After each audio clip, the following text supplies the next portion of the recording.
여러분 안녕하세요. 사무총장의 채널에 오신 것을 환영합니다.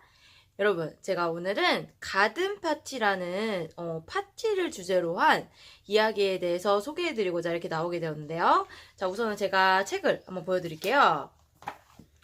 자, 요 책입니다. 여러분, 진짜 여기 뭔가 면사포 같은 이렇게 드레스 모양도 있고, 딱 봐도 정말 파티 모양이 나오죠? 근데 이게 지금 책이 이렇게 보기에는 조금 그래도 어느 정도 두께가 너무 얇지도 않고 두껍지도 않고 두께가 있어 보이는데 이게 다 가든 파티 스토리가 아니고 중간중간에 여러 단편이 하나로 짬뽕 되어져서 나온 책이에요. 이거 같은 경우는. 자, 그래서 가든 파티 같은 경우는 이제 스토리가요. 한 10장 남짓밖에 안 돼요. 되게 이야기가 짧거든요. 근데 정말 신기한 게 이 짧은 이야기 속에 우리가 계속해서 생각하게끔 만드는 그런 심오한 힘이 깃들어진 소설입니다.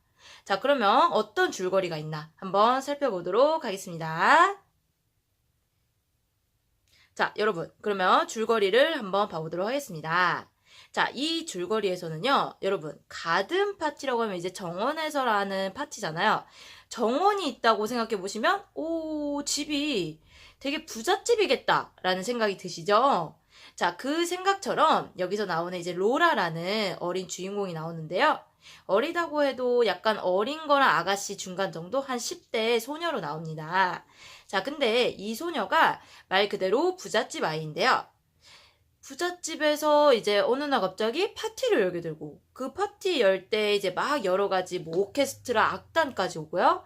그 다음에 요리할 요리사까지 오고 그리고 파티하니까 막 여러 뭐 세 개의 꽃들도 와가지고 막 파티 테이블 세팅할 때 장식도 하고 이러면서 이 장면을 하나하나 이제 묘사를 하면서 이 아이가 막 뛰어다니는 장면이 나옵니다. 자, 딱 생각해봐도 너무나도 여유로운 환경에서 이 아이가 여유롭게 그 파티가 이제 일어날 장소를 그 공간에서 상상을 하면서 얼마나 행복해 할지 상상이 가시죠? 그러면서 막 여러 가지 요리할 그 음식들 맛도 보면서 막 여기 갔다 저기 갔다 이렇게 돌아다니는데요. 그러던 와중에 갑자기 이제 밑에서 어떤 사람들이 안 좋은 소식을 전하게 됩니다. 이 밑에서라는 건 뭐냐면은 이 아이가 사는 곳은 부잣집인데 그 위쪽에 부잣집 마을이 있고요. 이 부잣집 아래쪽에 판자촌 같은 아주 못 사는 사람들이 사는 그런 마을이 있습니다. 이렇게 두 가지 계급이 분류가 돼서 구별이 되는데요. 상류계층과 하류계층이 이제 한 도시에 그렇게 있게 되고요.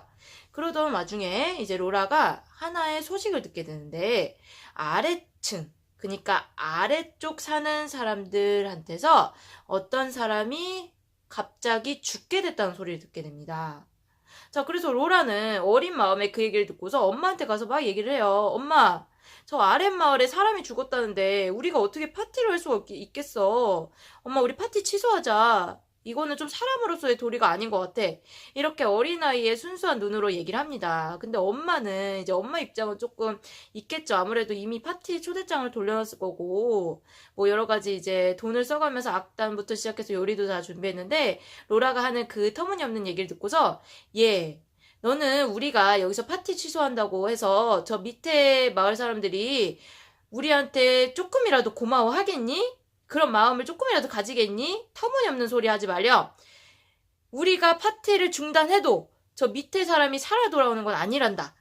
요런 식의 얘기를 하게 됩니다. 그래서 로라는 이제 그 와중에 너무나도 불편한 마음을 가지고 파티를 진행하게 돼요. 그래서 어쨌든 파티 손님들은 계속 와가지고 춤을 추면서 막 즐겁게 있다가 이제 제 시간이 돼가지고 파티가 끝나게 되는데요. 그 끝나는 와중에 로라는 여전히 자기가 그 파티를 즐겼을지라도 계속 그 아랫마을에 불쌍하게 죽어간 사람이 마음에 남게 됩니다. 그래서 엄마한테 부탁을 하죠.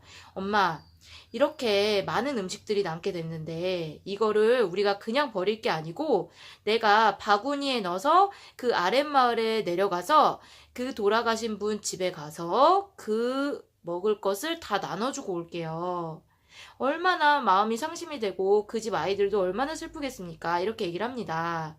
결국에 그 엄마는 솔직히 기분이 좋지가 않았어요. 그 아랫마을이 너무나도 이제 지저분하고 혹시라도 이 아이가 가서 병이라도 오를까봐 걱정을 하고 있던 와중인데 이 아이가 너무나도 강력하게 하게 얘기를 하니까 그럼 로라야 갔다 와라 하면서 로라를 보내게 됩니다. 그런데 로라가 이제 그 와중에 조금 옷을 좀 차분하게 입고 가면 좋았을 텐데 파티 복장 그대로 가게 돼요. 그러니까 부잣집 아이가 파티복을 입었으니까 얼마나 그 화려한 옷을 입고 그 아랫집 고인의 집에 갔겠어요. 그러니까 어쨌든 그 파티복과 파티 이쁜 바구니를 들고서 음식을 담아 들고 가게 되는데요.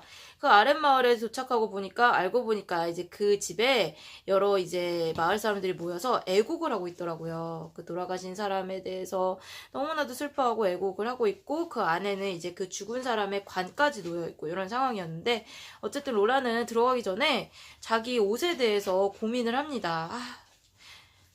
이렇게 입고 올 바엔 괜히 왔다 하면서 이제 주저하는 모습이 이제 나오는데요. 그러면서 이 아이가 정말 멋진 마음을 갖고 있지만 갈등하는 장면이 나오게 됩니다. 아이도 이제 무의식 중에 배우진 못했지만 상류 계급과 하류 계급의 차이를 이제 느끼게 된 거죠. 어쨌든 이제 그 아이는 그곳에 들어가서 주인 아주머니를 만나게 되고 그곳에 들어가서 이제 음식까지 전해주고 나오는데요. 나오면서 이제 자기의 친오빠를 만나면서 로라가 안기면서 오빠한테 그 얘기를 합니다. 오빠 참 인생이라는 게 하면서 이제 점점점 이런 식으로 하면서 이제 울게 되는 그런 장면까지 얘기가 나오고 이제 스토리가 끝나게 되는데요.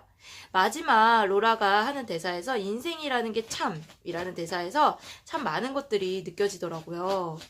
이 아이가 이제 그쪽에 도달을 했지만 어쨌든 여전히 이 사회에 존재하는 계급에 대한 피할 수 없는 것들을 아이가 이제 직접 하류 계층의 집에서 보면서 느꼈을 거고요.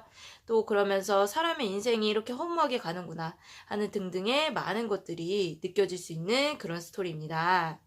여러분, 이 스토리를 그냥 가볍게 읽으셔도 참 좋을 것 같거든요. 그래서 혹시나 시간적인 여유가 있으신 분들은 이 책을 읽어보셨으면 참 좋을 것 같다라는 생각에 이렇게 들고 나오게 되었습니다. 자, 오늘 하루도 들어주셔서 너무나도 감사하고요. 제가 나중에는 더 좋은 콘텐츠 들고 나올게요. 수고하셨습니다, 여러분.